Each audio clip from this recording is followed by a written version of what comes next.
मुंबईमध्ये उद्या हलक्या ते मध्यम स्वरूपाच्या पावसाचा अंदाज, तर ठाण्यात उद्या वादळी वाऱ्यासह जोरदार पावसाची शक्यता। नागपुरातील 2 महत्त्वाच्या उड्डाणपुलांचं नितीन गडकरींच्या हस्ते लोकार्पण। LIC चौक ते ऑटोमोटिव्ह चौक आणि नागपूर अमरावती राष्ट्रीय महामार्गावरच्या वाडी परिसरातील उड्डाणपुलाचं लोकार्पण।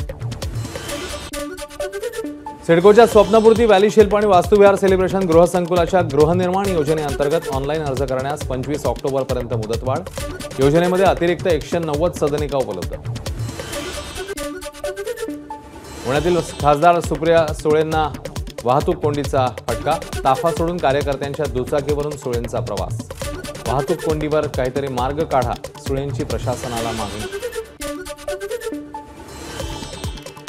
छत्रपती संभाजीनगर शहरातील अवैध पार्टिशन टाकलेल्या 20 पेक्षा अधिक कॅफेवर हातोडा, पोलिसांची कारवाई।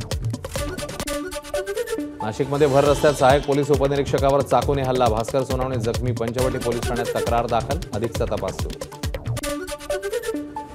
बुलढाण्याच्या लाखनवाडा गावातील 2 अल्पवयीन मुलींना नदीत फेकून दिल्याचा संशय। अकोल्यातील भिकुंड नदीत नातेवाईकांनीच मुलींना फेकून दिल्याचा पोलिसांना अंदाज, पोलिसांकडून शोध सुरू। आयबॉक्स ॲपच्या माध्यमातून तब्बल 500 कोटींची फसवणूक। अभिनेत्री रिया चक्रवर्तीला दिल्ली पोलिसांचा समन्स। यूट्यूबर्स आणि सिने कलाकारांनाही या प्रकरणी नोटीस।